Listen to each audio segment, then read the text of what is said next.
Not too long ago, I built this new gaming computer that I have for my desk, which left me with my old one, trying to figure out what to do with it. Now, if you're totally new to what NAS is, one, it stands for Network Attached Storage, and think of it just as a computer that sits on your network as a giant hard drive. But there's a lot of other things that you can utilize with it too. So my old system here is a Ryzen 3900X.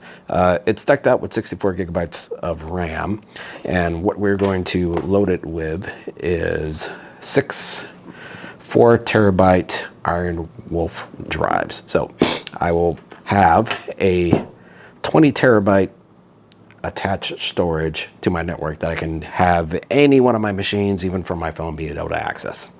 And some of the other benefits that you have to it is the vast community that Unraid has to be able to load virtual machines on there. So it'll be great for testing out new things, testing out new operating systems, if we want to get involved with, say, like using something with Linux, if I want to host like a web server.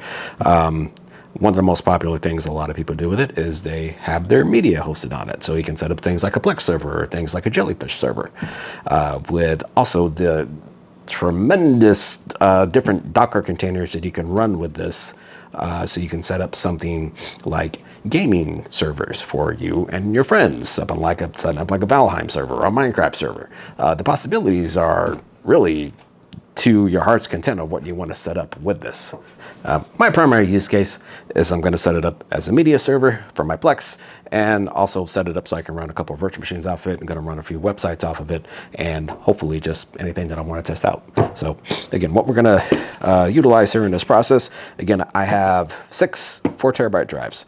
So you probably heard me say 24 terabytes, and you're wondering, well, hey, 6 times 4 is not 20, it's actually 24. But the total amount of space that I would have is going to be 20, because 5 of those drives I'm going to have the total amount of storage, but then one of my drives is going to be a parity drive. So in the event that I have a failure, I will have a backup drive that would be able to allow me a few minutes, probably more longer than that, that'll allow me a little bit of time to get another drive and replace it before I end up losing data.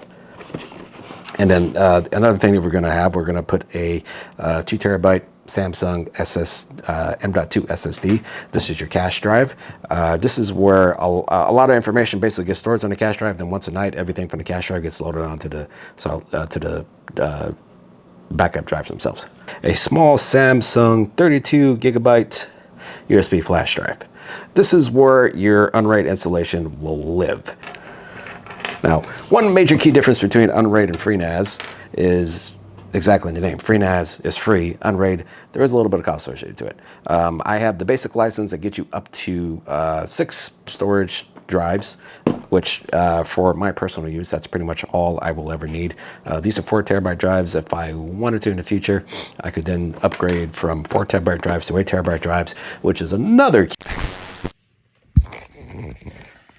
Future James here. One thing I wanted to note, when I said the basic license holds up to 6 hard drives, it is true. One caveat though, is that the USB drive that holds your license, that's plugged into the back of your computer, counts as a drive. So in my use case, I had 6 hard drives, which sounds like, okay, that's cool. That's all 6 I need. But then the USB in the back of it counts as the 7th drive. And I believe it also counts the cache drive too. Long story short, what I thought it was only my license that I thought would cover 6 drives, I had that enough to upgrade. So there was a little bit of cost put into that. So if you plan to deck out with all 6 hard drives, just keep in mind is that you're going to have to upgrade your license. You're going to have to go instead of the basic to whatever the next tier up is. So anyways, back to the video. Key factor of why I'm going to Unraid versus something like FreeNAS, your traditional like kind of RAID setup, is that I do not have to have the same amount of capacity drives. I could have a 4 terabyte drive, I could have an 8 terabyte drive, I could have a 16 terabyte drive. I can have them all in there at the same time, and it'll still work the same, and it'll stripe across multiple disks. The only caveat behind that is your parity drives. You want to make sure that your parity drives is large and is as big as your largest drive that you have in there. Otherwise, if you have a 8 terabyte parity drive and you have a 24 terabyte storage drive, you will only use 8 of that 24 terabytes. So you're losing in that aspect. Only thing to call out. And this is not a walkthrough on how to set up Unraid. If you simply look, there's thousands of videos on YouTube walking you through step by step on how to set it up through the software. I'm just simply saying what you can do with leftover hardware. This is what I'm doing. If you're curious and looking at a full comprehensive install guide from start to finish from an average person like me, leave it in the comments below. Maybe we'll make that video later.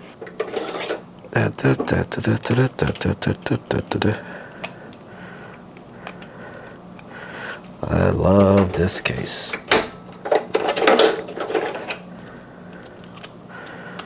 Okay. There we go. You know, why would somebody want to do this? Well, for me, I hate having a gazillion different hard drives. You know, if I can have something attached to my network to be able to access all my files, win-win. The other scenario is like, well, why don't you just have stuff in the cloud? Why don't you use like a Google Drive or like a Backblaze or Amazon S3 account or anything like that? Is the answer to that is cost.